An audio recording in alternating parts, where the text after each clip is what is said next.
Capítulo 12. La Reforma en Francia. Del libro Seguridad y paz en el conflicto de los siglos.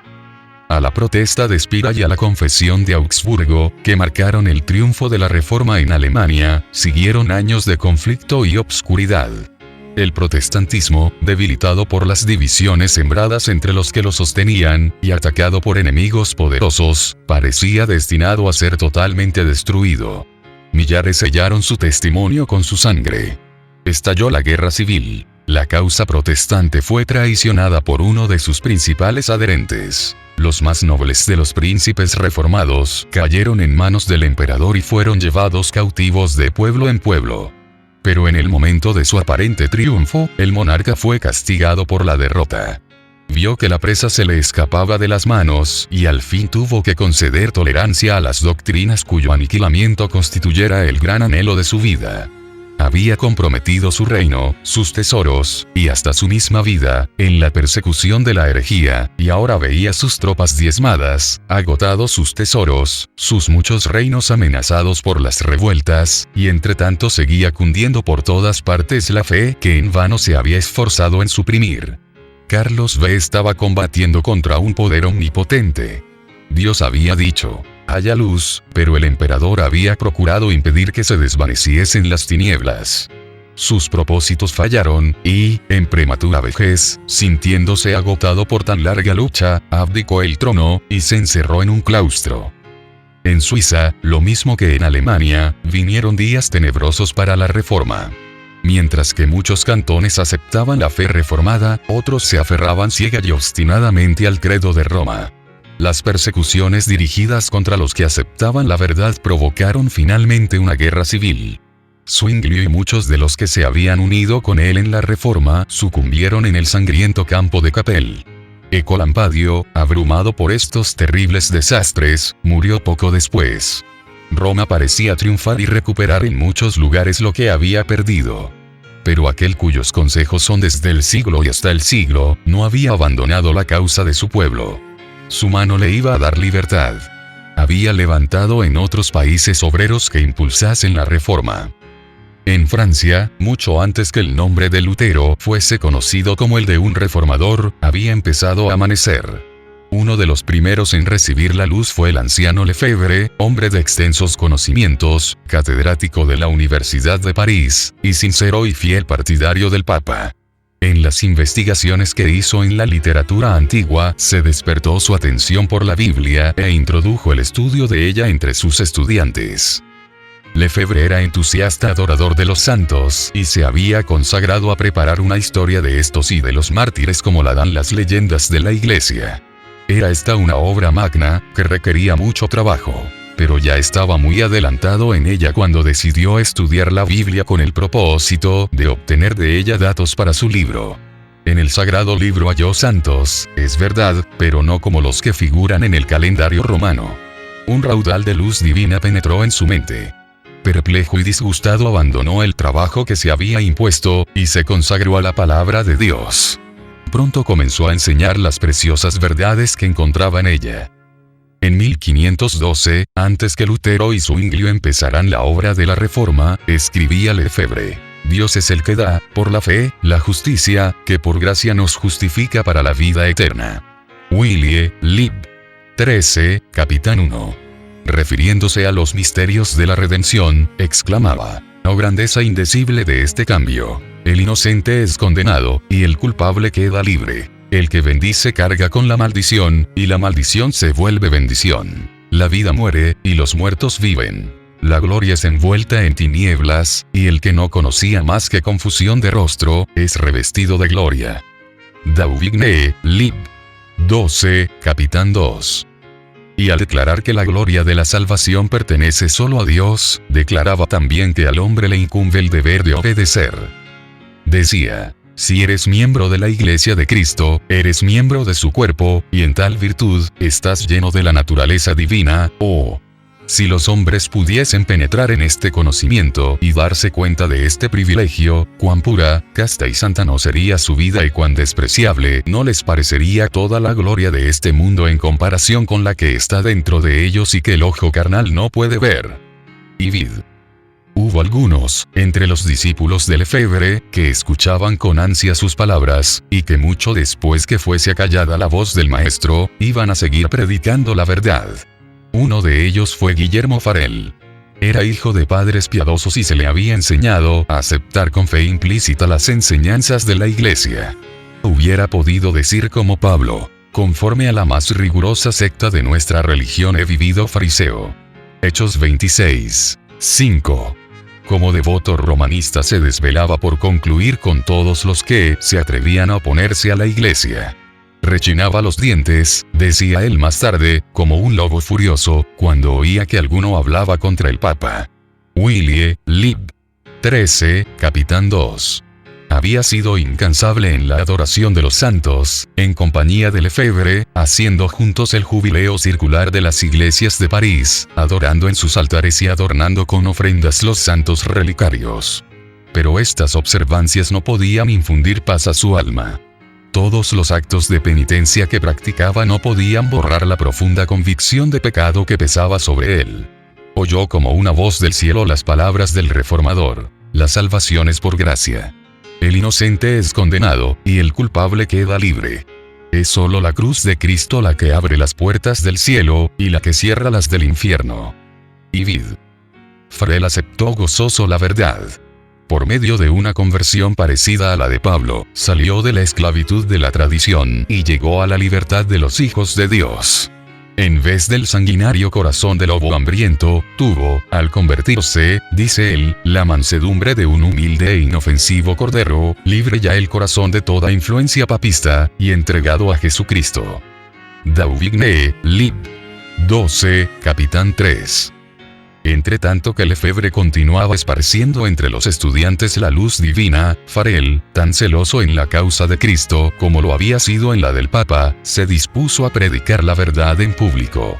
Un dignatario de la Iglesia, el obispo de Meaux, no tardó en unirse con ellos. Otros maestros que descollaban por su capacidad y talento, se adhirieron a su propagación del Evangelio, y este ganó adherentes entre todas las clases sociales, desde los humildes hogares de los artesanos y campesinos hasta el mismo palacio del rey. La hermana de Francisco I, que era entonces el monarca reinante, abrazó la fe reformada. El mismo rey y la reina madre parecieron por algún tiempo considerarla con simpatía, y los reformadores miraban con esperanza hacia lo porvenir y veían ya a Francia ganada para el Evangelio. Pero sus esperanzas no iban a realizarse. Pruebas y persecuciones aguardaban a los discípulos de Cristo, si bien la misericordia divina se las ocultaba, pues hubo un periodo de paz muy oportuno para permitirles acopiar fuerzas para hacer frente a las tempestades, y la reforma se extendió con rapidez. El obispo de Meaux trabajó con empeño en su propia diócesis para instruir tanto a los sacerdotes como el pueblo. Los curas inmorales e ignorantes fueron removidos de sus puestos, y en cuanto fue posible, se los reemplazó por hombres instruidos y piadosos. El obispo se afanaba porque su pueblo tuviera libre acceso a la palabra de Dios y esto pronto se verificó. Lefebvre se encargó de traducir el Nuevo Testamento y al mismo tiempo que la Biblia alemana de Lutero salía de la imprenta en Wittenberg, el Nuevo Testamento francés se publicaba en Meaux. El obispo no omitió esfuerzo ni gasto alguno para hacerlo circular entre sus feligreses, y muy pronto el pueblo de Meaux se vio en posesión de las Santas Escrituras. Así como los viajeros que son atormentados por la sed se regocijan al llegar a un manantial de agua pura, así recibieron estas almas el mensaje del cielo. Los trabajadores del campo y los artesanos en el taller amenizaban sus trabajos de cada día hablando de las preciosas verdades de la Biblia. De noche, en lugar de reunirse en los despachos de vinos, se congregaban unos en casas de otros para leer la palabra de Dios y unir sus oraciones y alabanzas. Pronto se notó un cambio muy notable en todas estas comunidades. Aunque formadas de gente de la clase humilde, dedicada al rudo trabajo y carente de instrucción, se veía en ella el poder de la reforma, y en la vida de todos se notaba el efecto de la gracia divina que dignifica y eleva.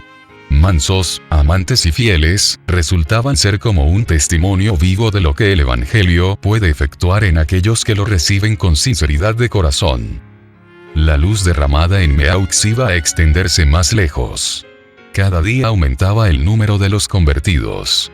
El rey contuvo por algún tiempo la ira del clero, porque despreciaba el estrecho fanatismo de los frailes. Pero al fin, los jefes papales lograron prevalecer. Se levantó la hoguera.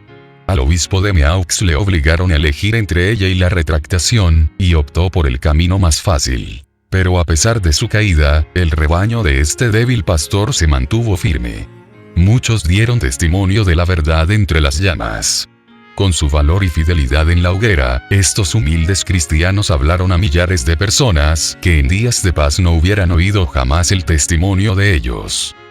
No eran solamente los pobres y los humildes, los que en medio del padecimiento y del escarnio se atrevían a ser testigos del Señor. En las casas señoriles, en el castillo, en el palacio, había almas regias para quienes la verdad valía más que los tesoros, las categorías sociales y aunque la misma vida. La armadura real encerraba un espíritu más noble y elevado que la mitra y las vestiduras episcopales. Luis de Berquín era de noble alcurnia. Cortés y bravo caballero, dedicado al estudio, de elegantes modales y de intachable moralidad, era, dice un escritor, fiel partidario de las instituciones del Papa y celoso oyente de misas y sermones, y coronaba todas estas virtudes aborreciendo de todo corazón el luteranismo. Empero, como a otros muchos, la providencia le condujo a la Biblia, y quedó maravillado de hallar en ella, no las doctrinas de Roma, sino las doctrinas de Lutero. Willie, Lib. 13, Capitán 9. Desde entonces se entregó con entera devoción a la causa del Evangelio. Siendo el más instruido entre todos los nobles de Francia, su genio y elocuencia y su valor indómito y su celo heroico, tanto como su privanza en la corte, por ser favorito del rey, lo hicieron considerar por muchos como el que estaba destinado a ser el reformador de su país.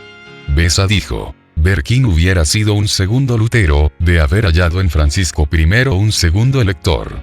Los papistas decían: es peor que Lutero. Y vid. Y efectivamente, era más temido que Lutero por los romanistas de Francia. Le echaron en la cárcel por hereje, pero el rey mandó soltarle. La lucha duró varios años. Francisco fluctuaba entre Roma y la Reforma, tolerando y restringiendo alternadamente el celo bravío de los frailes. 3 veces fue apresado Berquín por las autoridades papales, para ser librado otras tantas por el monarca, quien, admirando su genio y la nobleza de su carácter, se negó a sacrificarle a la malicia del clero. Berquín fue avisado repetidas veces del peligro que le amenazaba en Francia e instado para que siguiera el ejemplo de aquellos que habían hallado seguridad en un destierro voluntario. El tímido y contemporizador Erasmo, que con todo el esplendor de su erudición carecía sin embargo de la grandeza moral que mantiene la vida y el honor subordinados a la verdad, escribió a Berquín: solicita que te manden de embajador al extranjero. Ve y viaja por Alemania. Ya sabes lo que es Beda, un monstruo de 1000 cabezas, que destila ponzoña por todas partes. Tus enemigos son legión. Aunque fuera tu causa mejor que la de Cristo, no te dejarán en paz hasta que hayan acabado miserablemente contigo. No te fíes mucho de la protección del rey. Y sobre todas las cosas, te encarezco que no me comprometas con la facultad de teología. Y vid. Pero cuanto más cuerpo iban tomando los peligros, más se afirmaba el fervor de Berquín. Lejos de adoptar la política y el egoísmo que Erasmo le aconsejara, resolvió emplear medios más enérgicos y eficaces. No quería ya tan solo seguir siendo defensor de la verdad, sino que iba a intentar atacar el error. El cargo de herejía que los romanistas procuraban echarle encima, él iba a devolvérselo. Los más activos y acervos de sus opositores eran los sabios doctores y frailes de la Facultad de Teología de la Universidad de París, una de las más altas autoridades eclesiásticas de la capital y de la nación. De los escritos de estos doctores entresacó Berquín 12 proposiciones, que declaró públicamente contrarias a la Biblia, y por lo tanto heréticas, y apeló al rey para que actuara de juez en la controversia. El monarca, no descontento de poner frente a frente el poder y la inteligencia de campeones opuestos, y de tener la oportunidad de humillar la soberbia de los altivos frailes, ordenó a los romanistas que defendiesen su causa con la Biblia. Bien sabían estos que semejante arma de poco les serviría. La cárcel, el tormento y la hoguera eran las armas que mejor sabían manejar. Cambiadas estaban las suertes y ellos se veían a punto de caer en la cima que habían querido echar a Berquín. puestos así en aprieto no buscaban más que un modo de escapar.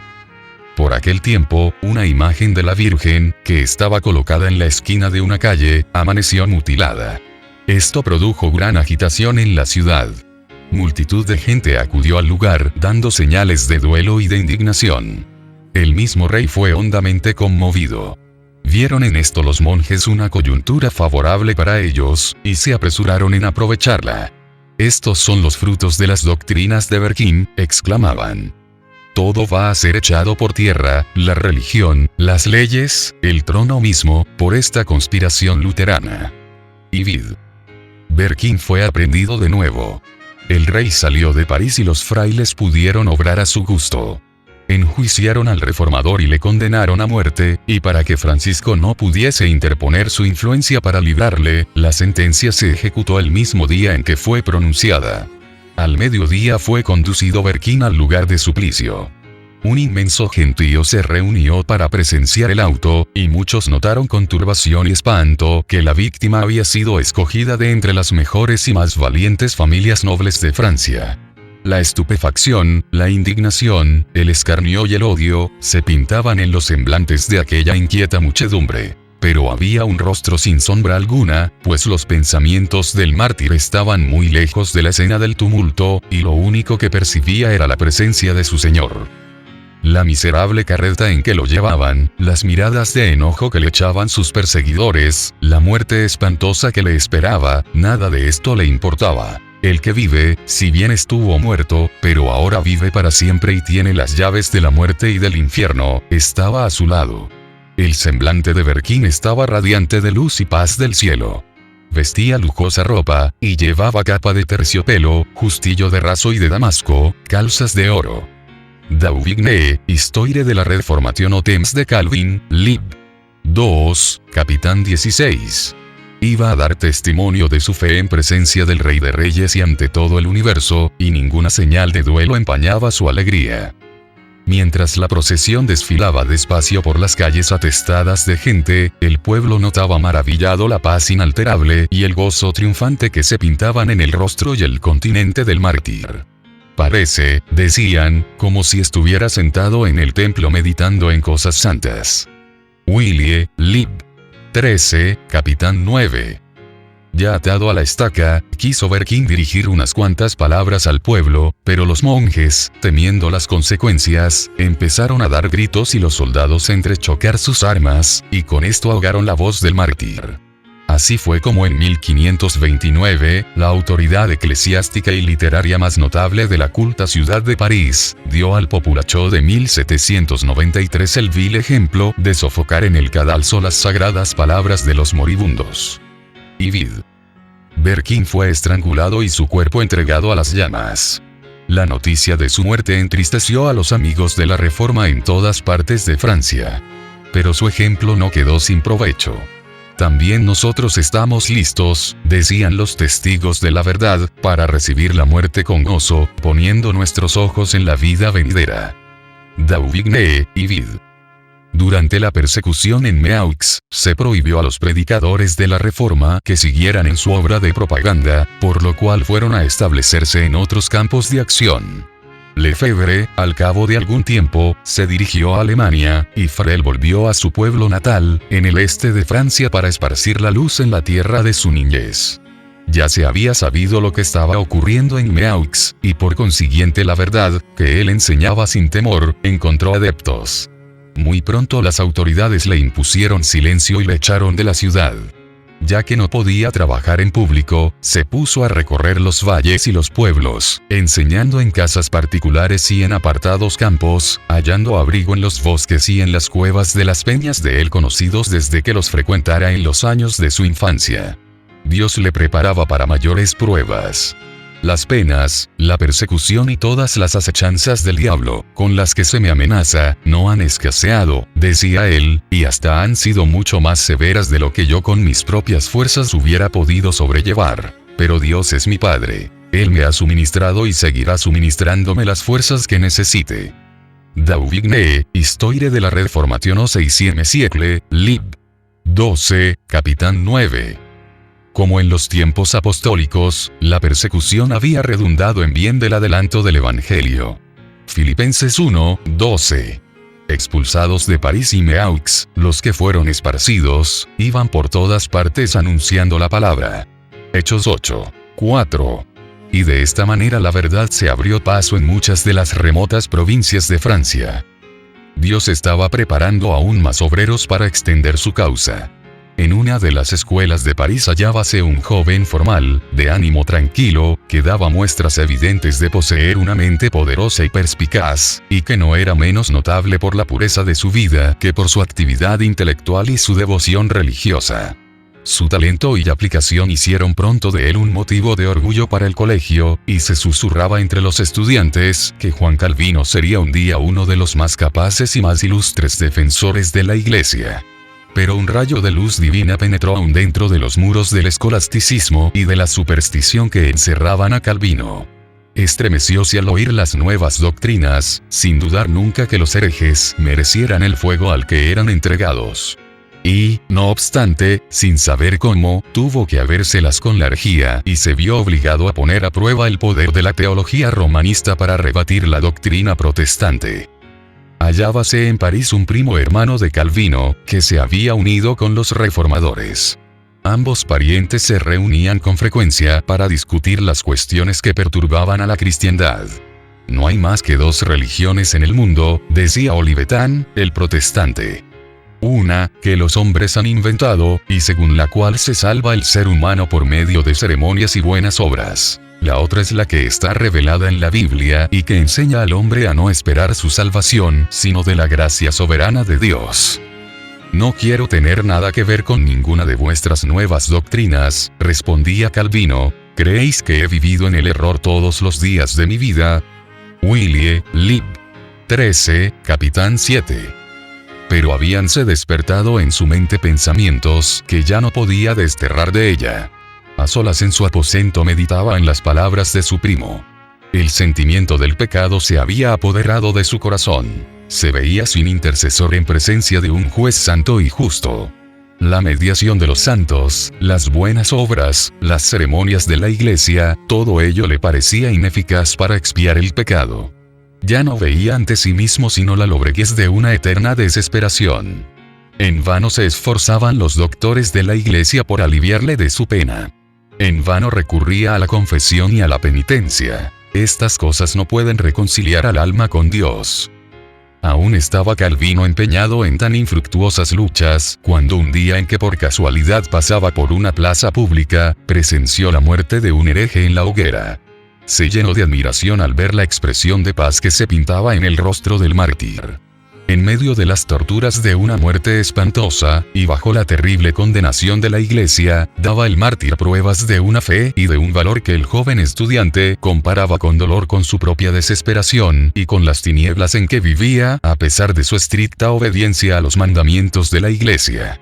Sabía que los herejes fundaban su fe en la Biblia. Por lo tanto, se decidió a estudiarla para descubrir, si posible fuera, el secreto del gozo del mártir. En la Biblia encontró a Cristo. «Oh, Padre», exclamó, «su sacrificio ha calmado tu ira. Su sangre ha lavado mis manchas. Su cruz ha llevado mi maldición. Su muerte ha hecho expiación por mí. Habíamos inventado muchas locuras inútiles, pero tú has puesto delante de mí tu palabra como una antorcha y has conmovido mi corazón para que tenga por abominables todos los méritos que no sean los de Jesús». Martín, tomo 3, Capitán 13. Calvino había sido educado para el sacerdocio. Tenía solo 12 años cuando fue nombrado capellán de una pequeña iglesia y el obispo le tonsuró la cabeza para cumplir con el canon eclesiástico. No fue consagrado ni desempeñó los deberes del sacerdocio, pero sí fue hecho miembro del clero, se le dio el título de su cargo y percibía la renta correspondiente. Viendo entonces que ya no podría jamás llegar a ser sacerdote, se dedicó por un tiempo a la jurisprudencia, y por último abandonó este estudio para consagrarse al Evangelio. Pero no podía resolverse a dedicarse a la enseñanza. Era tímido por naturaleza, le abrumaba el peso de la responsabilidad del cargo y deseaba seguir dedicándose aún al estudio. Las reiteradas súplicas de sus amigos lograron por fin convencerle. Cuán maravilloso es, decía, que un hombre de tan bajo origen llegue a ser elevado hasta tan alta dignidad. Willie, Lib. 13, Capitán 9. Calvino empezó su obra con ánimo tranquilo y sus palabras eran como el rocío que refresca la tierra. Se había alejado de París y ahora se encontraba en un pueblo de provincia bajo la protección de la princesa Margarita, la cual, amante como lo era del Evangelio, extendía su protección a los que lo profesaban. Calvino era joven aún, de continente discreto y humilde. Comenzó su trabajo visitando a los lugareños en sus propias casas. Allí, rodeado de los miembros de la familia, leía la Biblia y exponía las verdades de la salvación.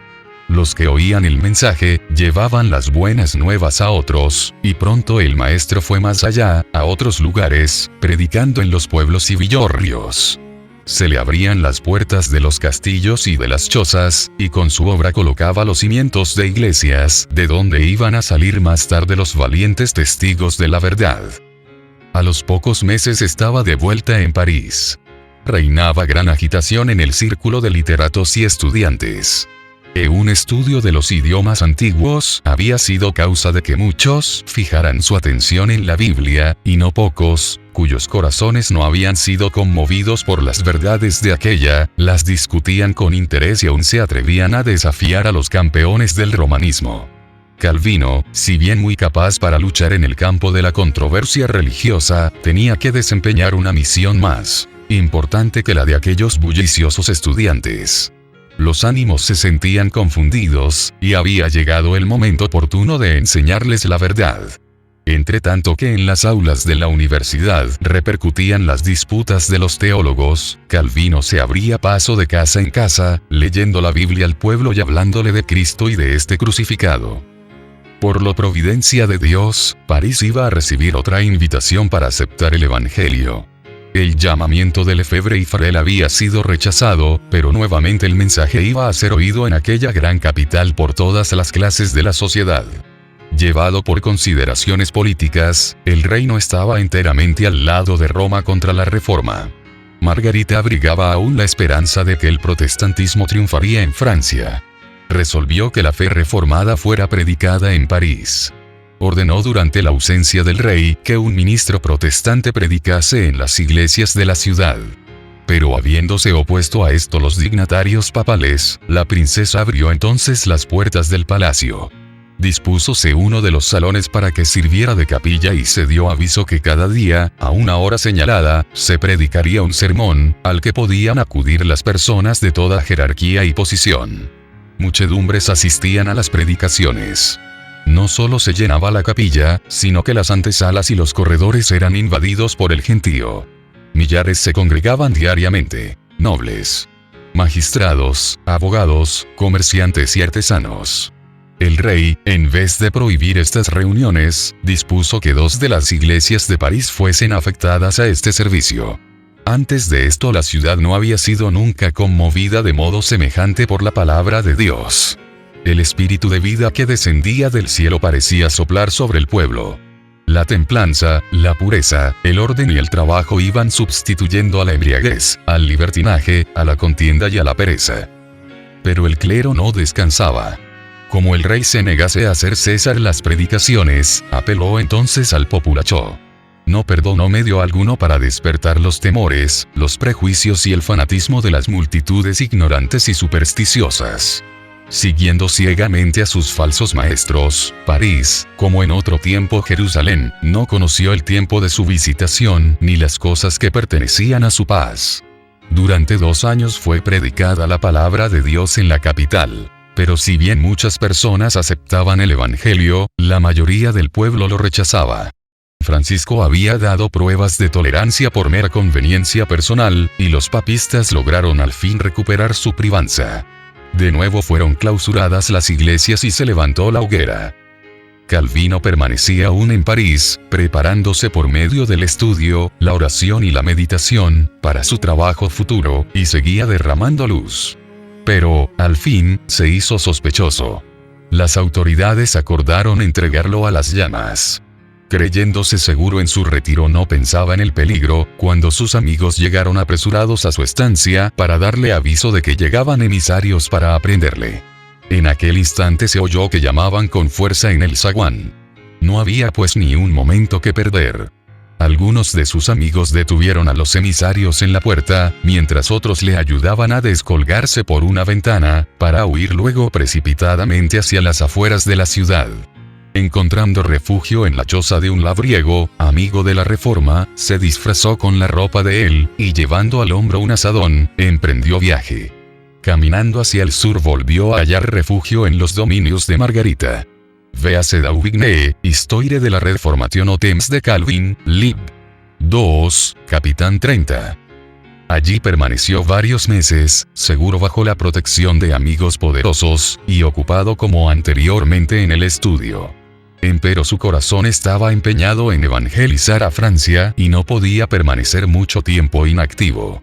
Tan pronto como escampó la tempestad, buscó nuevo campo de trabajo en Poitiers, donde había una universidad y donde las nuevas ideas habían encontrado aceptación. Personas de todas las clases sociales oían con gusto el evangelio.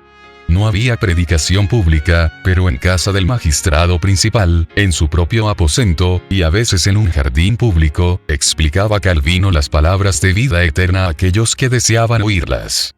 Después de algún tiempo, como creciese el número de oyentes, se pensó que sería más seguro reunirse en las afueras de la ciudad. Se escogió como lugar de culto una cueva que se encontraba en la falda de una profunda quebrada, en un sitio escondido por árboles y rocas sobresalientes. En pequeños grupos, y saliendo de la ciudad por diferentes partes, se congregaban allí. En ese retiro se leía y explicaba la Biblia. Allí celebraron por primera vez los protestantes de Francia la Cena del Señor. De esta pequeña iglesia fueron enviados a otros lugares varios fieles evangelistas. Calvino volvió a París. No podía abandonar la esperanza de que Francia como nación aceptase la Reforma. Pero halló cerradas casi todas las puertas. Predicar el evangelio era ir directamente a la hoguera, y resolvió finalmente partir para Alemania. Apenas había salido de Francia cuando estalló un movimiento contra los protestantes que de seguro le hubiera envuelto en la ruina general, si se hubiese quedado. Los reformadores franceses, deseosos de ver a su país marchar de consuno con Suiza y Alemania, se propusieron asestar a las supersticiones de Roma un golpe audaz que hiciera levantarse a toda la nación. Con este fin, en una misma noche y en toda Francia se fijaron carteles que atacaban la misa. En lugar de ayudar a la Reforma, este movimiento, inspirado por el celo más que por el buen juicio, reportó un fracaso no solo para sus propagadores, sino también para los amigos de la fe reformada por todo el país. Dio a los romanistas lo que tanto habían deseado: una coyuntura de la cual sacar partido para pedir que se concluyera por completo con los herejes, a quienes tacharon de perturbadores peligrosos para la estabilidad del trono y la paz de la nación. Una mano secreta, la de algún amigo indiscreto, o la de algún astuto enemigo, pues nunca quedó aclarado el asunto, fijó uno de los carteles en la puerta de la cámara particular del rey. El monarca se horrorizó. En ese papel se atacaban con acritud supersticiones que por siglos habían sido veneradas. La ira del rey se encendió por el atrevimiento sin igual de los que introdujeron hasta su real presencia aquellos escritos tan claros y precisos. En su asombro quedó el rey por algún tiempo tembloroso y sin articular palabra alguna. Luego dio rienda suelta a su enojo con estas terribles palabras: préndase a todos los sospechosos de herejía luterana, quiero exterminarlos a todos. Id. Lib. 4, capitán 10. La suerte estaba echada. El rey resolvió pasarse por completo al lado de Roma. Se tomaron medidas para arrestar a todos los luteranos que se hallasen en París.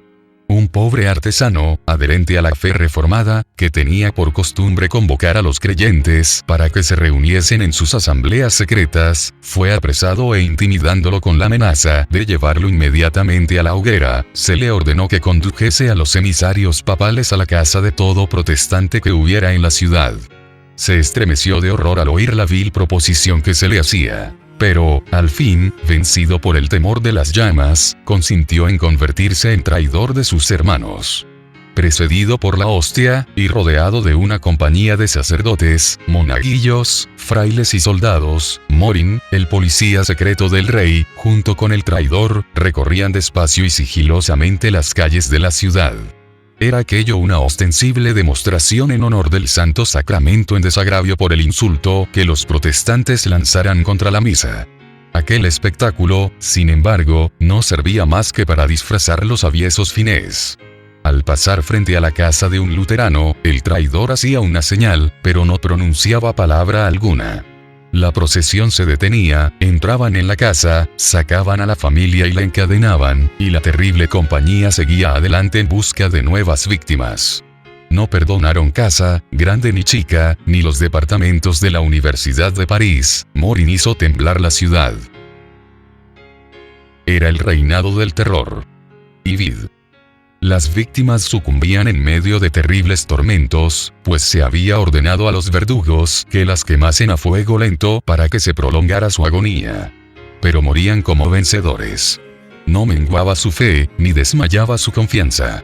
Los perseguidores, viendo que no podían conmover la firmeza de aquellos fieles, se sentían derrotados.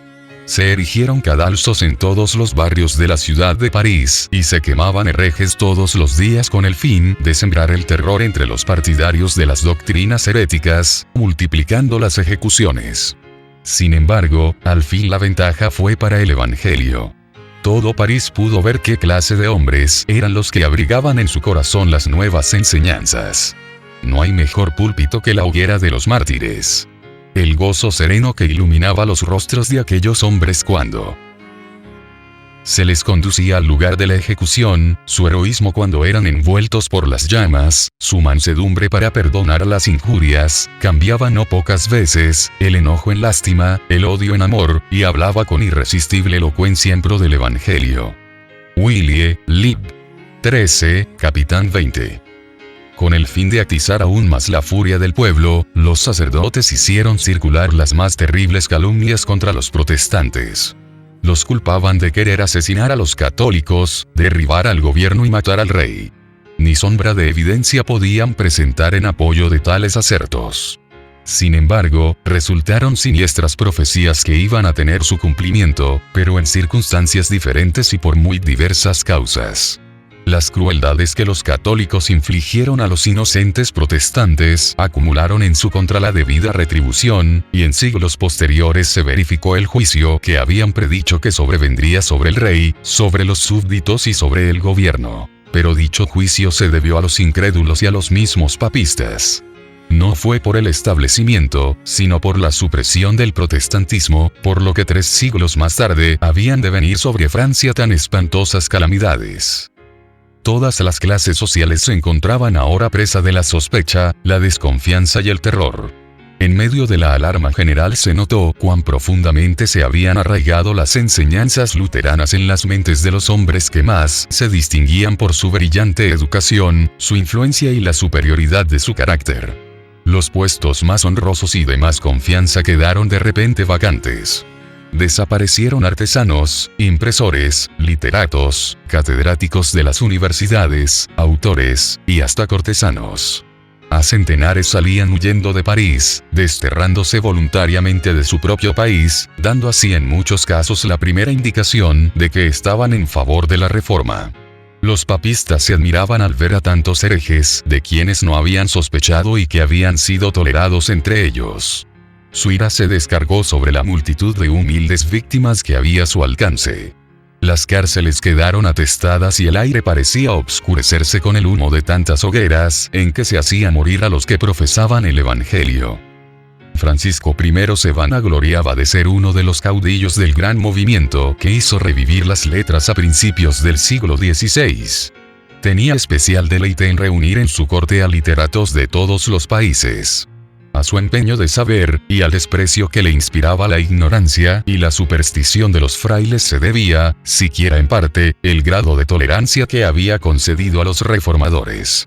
Pero, en su celo por aniquilar la herejía, este fomentador del saber expidió un edicto declarando abolida la imprenta en toda Francia. Francisco I ofrece uno de los muchos ejemplos conocidos de cómo la cultura intelectual no es una salvaguardia contra la persecución y la intolerancia religiosa. Francia, por medio de una ceremonia pública y solemne, iba a comprometerse formalmente en la destrucción del protestantismo. Los sacerdotes exigían que el insulto lanzado al cielo en la condenación de la misa fuese expiado con sangre, y que el rey, en nombre del pueblo, sancionara la espantosa tarea. Se señaló el 21 de enero de 1535 para efectuar la terrible ceremonia. Se atizaron el odio hipócrita y los temores supersticiosos de toda la nación. París estaba repleto de visitantes que habían acudido de los alrededores y que invadían sus calles. Tenía que empezar el día con el desfile de una larga e imponente procesión. Las casas por delante de las cuales debía pasar, estaban enlutadas, y se habían levantado altares, de trecho en trecho. Frente a todas las puertas había una luz encendida en honor del Santo Sacramento. Desde el amanecer se formó la procesión en palacio. Iban delante las cruces y los pendones de las parroquias, y después, seguían los particulares de dos en dos, y llevando teas encendidas. A continuación, seguían las 4 órdenes de frailes, luciendo cada una sus vestiduras particulares. A esta seguía una gran colección de famosas reliquias. Iban tras ella, en sus carrozas, los altos dignatarios eclesiásticos, ostentando sus vestiduras moradas y de escarlata adornadas con pedrerías, formando todo aquello un conjunto espléndido y deslumbrador. La hostia era llevada por el obispo de París bajo vistoso dosel. Sostenido por 4 príncipes de los de más alta jerarquía, tras ellos iba el monarca. Francisco I iba en esa ocasión despojado de su corona y de su manto real. Con la cabeza descubierta y la vista hacia el suelo, llevando en su mano un cirio encendido, el rey de Francia se presentó en público, como penitente. Capitán 21. Se inclinaba ante cada altar, humillándose, no por los pecados que manchaban su alma, ni por la sangre inocente que habían derramado sus manos, sino por el pecado mortal de sus súbditos que se habían atrevido a condenar la misa. Cerraban la marcha la reina y los dignatarios del Estado, que iban también de dos en dos llevando en sus manos antorchas encendidas. Como parte del programa de aquel día, el monarca mismo dirigió un discurso a los dignatarios del reino en la vasta sala del Palacio Episcopal. Se presentó ante ellos con aspecto triste, y con conmovedora elocuencia, lamentó el crimen, la blasfemia, y el día de luto y de desgracia que habían sobrevenido a toda la nación. Instó a todos sus leales súbditos a que cooperasen en la extirpación de la herejía que amenazaba arruinar a Francia. Tan cierto, señores, como que soy vuestro rey, declaró, si yo supiese que uno de mis miembros estuviese contaminado por esta asquerosa podredumbre, os lo entregaría para que fuese cortado por vosotros, y aún más, si viera a uno de mis hijos contaminado por ella, no lo toleraría, sino que lo entregaría yo mismo y lo sacrificaría a Dios. Las lágrimas le ahogaron la voz y la asamblea entera lloró, exclamando unánimemente: viviremos y moriremos en la religión católica. Dauvigné, Histoire de la Reformation au temps de Calvin, lib. 4, capitán 12. Terribles eran las tinieblas de la nación que había rechazado la luz de la verdad. La gracia que trae salvación se había manifestado. Pero Francia, después de haber comprobado su poder y su santidad, después que millares de sus hijos hubieron sido alumbrados por su belleza, después que su radiante luz se hubo esparcido por ciudades y pueblos, se desvió y escogió las tinieblas en vez de la luz. Habían rehusado los franceses el don celestial cuando les fuera ofrecido. Habían llamado a lo malo bueno, y a lo bueno malo, hasta llegar a ser víctimas de su propio engaño. Y ahora, aunque creyeran de todo corazón que servían a Dios persiguiendo a su pueblo, su sinceridad no los dejaba sin culpa. Habían rechazado precisamente aquella luz que los hubiera salvado del engaño y librado sus almas del pecado de derramar sangre. Se juró solemnemente en la gran catedral que se extirparía la herejía, y en aquel mismo lugar, 3 siglos más tarde iban a ser entronizada la diosa razón por un pueblo que se había olvidado del Dios viviente. Volvióse a formar la procesión y los representantes de Francia se marcharon dispuestos a dar principio a la obra que habían jurado llevar a cabo. De trecho en trecho, a lo largo del camino, se habían preparado hogueras para quemar vivos a ciertos cristianos protestantes, y las cosas estaban arregladas de modo que, cuando se encendieran aquellas al acercarse el rey, debía detenerse la procesión para presenciar la ejecución. Willie, Lib. 13, Capitán 21. Los detalles de los tormentos que sufrieron estos confesores de Cristo no son para descritos. Pero no hubo desfallecimiento en las víctimas. Al ser instado uno de esos hombres para que se retractase, dijo: «Yo solo creo en lo que los profetas y apóstoles predicaron en los tiempos antiguos, y en lo que la comunión de los santos ha creído. Mi fe confía de tal manera en Dios que puedo resistir a todos los poderes del infierno». Dauvigné, Histoire de la Reformación o Temps de Calvin, Lib. 4, Capitán 12. La procesión se detenía cada vez frente a los sitios de tormento.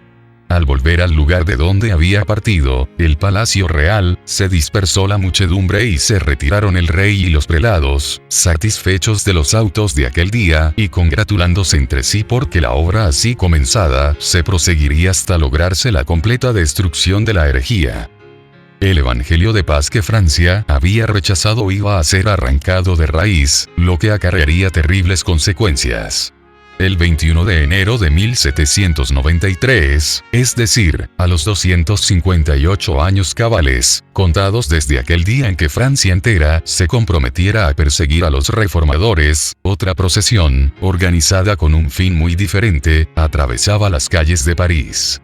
Nuevamente era el rey la figura principal. Otra vez veíase el mismo tumulto y oíase la misma gritería. Pedíanse de nuevo más víctimas. Volviéronse a erigir negros cadalsos, y nuevamente las escenas del día se clausuraron con espantosas ejecuciones. Luis XVI fue arrastrado a la guillotina, forcejeando con sus carceleros y verdugos, que lo sujetaron fuertemente en la temible máquina, hasta que cayó sobre su cuello la cuchilla, y separó de sus hombros la cabeza, que rodó sobre los tablones del cadalso. Willie, Lib. 13, Capitán 21. Y no fue él la única víctima. Allí cerca del mismo sitio perecieron decapitados por la guillotina 2.800 seres humanos, durante el sangriento reinado del terror. La Reforma había presentado al mundo una Biblia abierta, había desatado los sellos de los preceptos de Dios, e invitado al pueblo a cumplir sus mandatos. El amor infinito había presentado a los hombres con toda claridad los principios y los estatutos del cielo. Dios había dicho: «Los guardaréis pues para cumplirlos, porque en esto consistirá vuestra sabiduría y vuestra inteligencia a la vista de las naciones, las cuales oirán hablar de todos estos estatutos, y dirán: ciertamente pueblo sabio y entendido es esta gran nación». Deuteronomio 4. 6. Vm. Francia misma, al rechazar el don celestial, sembró la semilla de la anarquía y de la ruina. Y la acción consecutiva e inevitable de la causa y del efecto resultó en la revolución y el reinado del terror. Mucho antes de aquella persecución despertada por los carteles, el osado y ardiente Farel se había visto obligado a huir de la tierra de sus padres. Se refugió en Suiza, y mediante los esfuerzos con que secundó la obra de Zwinglio, ayudó a inclinar el platillo de la balanza en favor de la Reforma. Iba a pasar en Suiza sus últimos años, pero no obstante siguió ejerciendo poderosa influencia en la Reforma en Francia. Durante los primeros años de su destierro, dirigió sus esfuerzos especialmente a extender en su propio país el conocimiento del Evangelio. Dedicó gran parte de su tiempo a predicar a sus paisanos cerca de la frontera, desde donde seguía la suerte del conflicto con infatigable constancia, y ayudaba con sus palabras de estímulo y sus consejos. Con el auxilio de otros desterrados, tradujo al francés los escritos del reformador alemán, y estos y la Biblia vertida a la misma lengua popular se imprimieron en grandes cantidades, que fueron vendidas en toda Francia por los colportores. Los tales conseguían estos libros a bajo precio y con el producto de la venta avanzaban más y más en el trabajo. Farel dio comienzo a sus trabajos en Suiza como humilde maestro de escuela. Se retiró a una parroquia apartada y se consagró a la enseñanza de los niños. Además de las clases usuales requeridas por el plan de estudios, introdujo con mucha prudencia las verdades de la Biblia, esperando alcanzar a los padres por medio de los niños. Algunos creyeron, pero los sacerdotes se apresuraron a detener la obra, y los supersticiosos campesinos fueron incitados a oponerse a ella. Ese no puede ser el Evangelio de Cristo, decían con insistencia los sacerdotes, puesto que su predicación no trae paz sino guerra. Willie, Lib. 14, Capitán 3. Y a semejanza de los primeros discípulos, cuando se le perseguía en una ciudad se iba para otra. Andaba de aldea en aldea, y de pueblo en pueblo, a pie, sufriendo hambre, frío, fatigas, y exponiendo su vida en todas partes. Predicaba en las plazas, en las iglesias y a veces en los púlpitos de las catedrales. En ocasiones se reunía poca gente a oírle. En otras, interrumpían su predicación con burlas y gritería, y le echaban abajo del púlpito. Más de una vez cayó en manos de la canalla, que le dio de golpes hasta dejarlo medio muerto. Sin embargo, seguía firme en su propósito. Aunque le rechazaban a menudo, volvía a la carga con incansable perseverancia y logró al fin que una tras otra, las ciudades que habían sido los baluartes del papismo abrieran sus puertas al Evangelio. Fue aceptada la fe reformada en aquella pequeña parroquia donde había trabajado primero. Las ciudades de Morat y de Neuchâtel renunciaron también a los ritos romanos y quitaron de sus templos las imágenes de idolatría. Farel había deseado mucho plantar en Ginebra el estandarte protestante. Si esa ciudad podía ser ganada a la causa, se convertiría en centro de la reforma para Francia, Suiza e Italia. Para conseguirlo prosiguió su obra hasta que los pueblos y las aldeas de alrededor quedaron conquistados por el Evangelio. Luego entró en Ginebra con un solo compañero. Pero no le permitieron que predicara sino 2 sermones. Habiéndose empeñado en vano los sacerdotes en conseguir de las autoridades civiles que le condenaran, lo citaron a un consejo eclesiástico y allí fueron ellos llevando armas bajo sus sotanas y resueltos a asesinarle. Fuera de la sala, una furiosa turba, con palos y espadas, se agolpó para estar segura de matarle en caso de que lograse escaparse del consejo. La presencia de los magistrados y de una fuerza armada le salvaron de la muerte. Al día siguiente, muy temprano, lo condujeron con su compañero a la ribera opuesta del lago y los dejaron fuera de peligro. Así terminó su primer esfuerzo para evangelizar a Ginebra. Para la siguiente tentativa el elegido fue un instrumento menos destacado. Un joven de tan humilde apariencia que era tratado con frialdad hasta por los que profesaban ser amigos de la Reforma. ¿Qué podría ser uno como él allí donde Farel había sido rechazado? ¿Cómo podría un hombre de tan poco valor y tan escasa experiencia resistir la tempestad ante la cual había huido el más fuerte y el más bravo? No por esfuerzo, ni con poder, sino por mi espíritu. Dice Jehová de los ejércitos. Ha escogido Dios las cosas insensatas del mundo, para confundir a los sabios. Porque lo insensato de Dios es más sabio que los hombres, y lo débil de Dios es más fuerte que los hombres. Zacarías 4, 6. 1 Corintios 1, 27, 25, pm. Fromento principió su obra como maestro de escuela.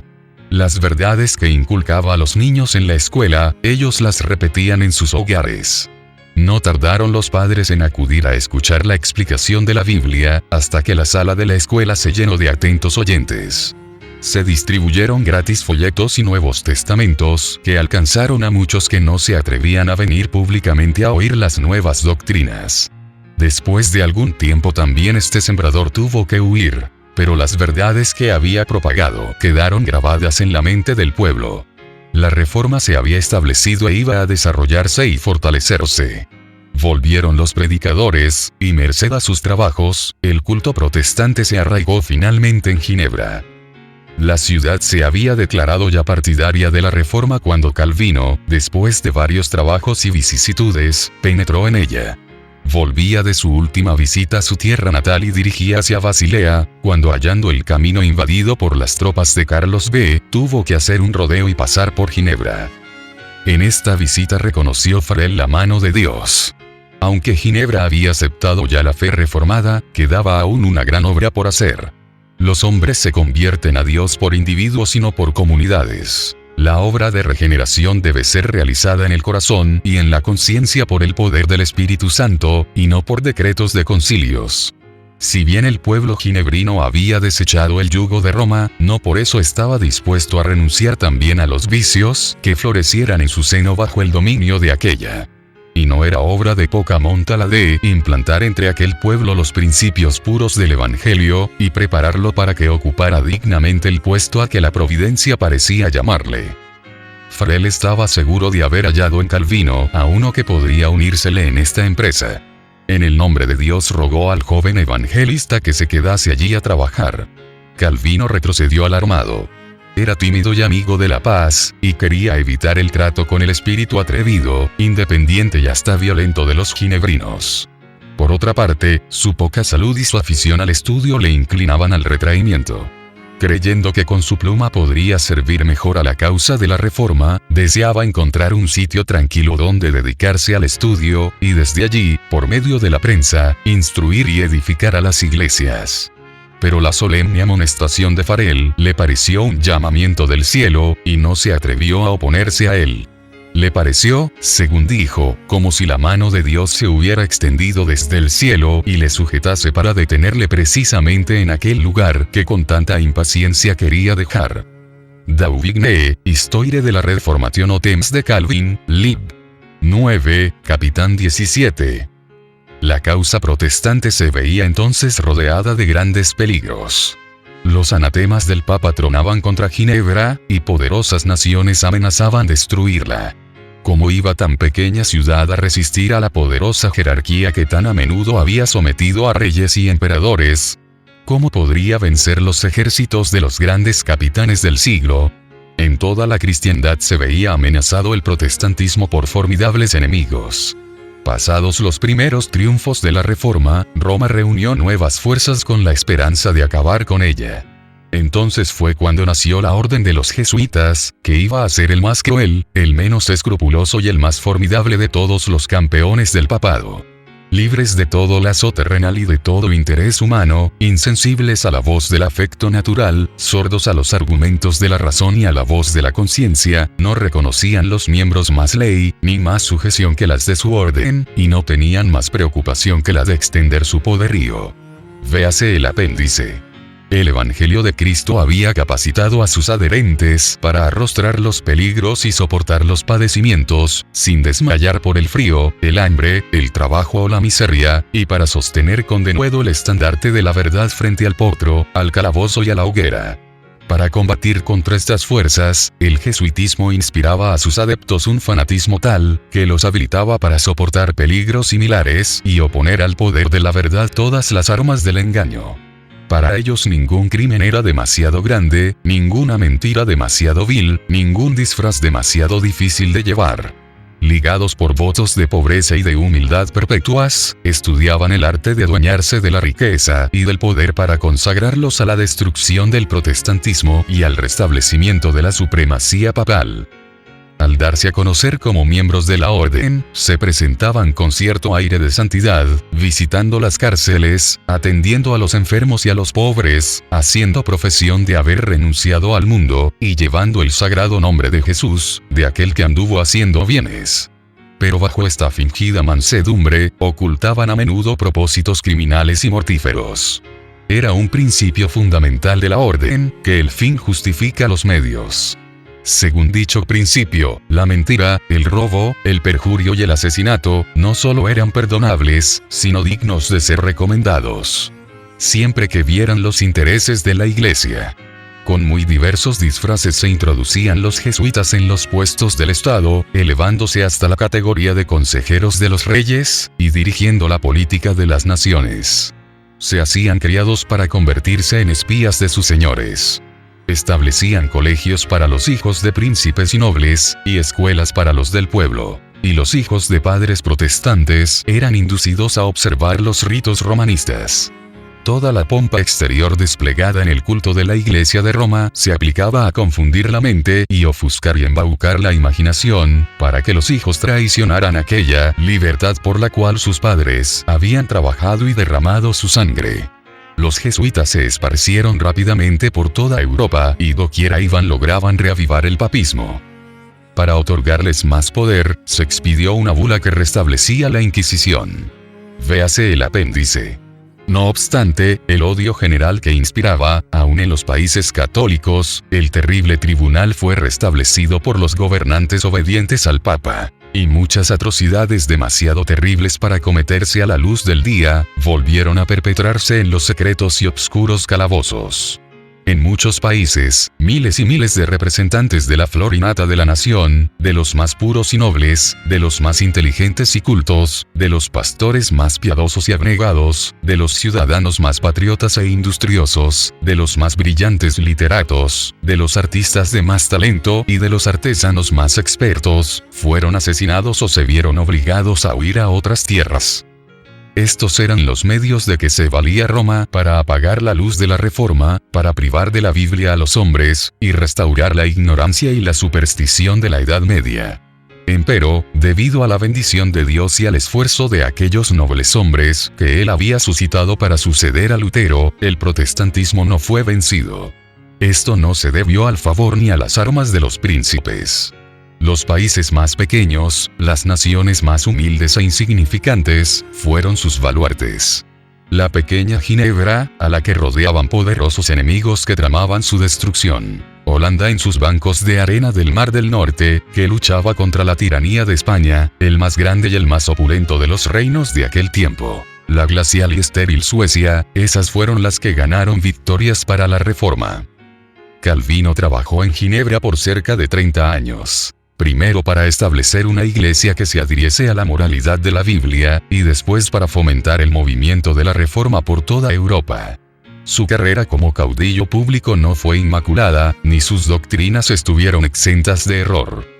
Pero así y todo fue el instrumento que sirvió para dar a conocer verdades especialmente importantes en su época, y para mantener los principios del protestantismo, defendiéndolos contra la ola creciente del papismo, así como para instituir en las iglesias reformadas la sencillez y la pureza de vida en lugar de la corrupción y el orgullo fomentados por las enseñanzas del romanismo. De Ginebra salían publicaciones y maestros que esparcían las doctrinas reformadas. Y a ella acudían los perseguidos de todas partes, en busca de instrucción, de consejo y de aliento.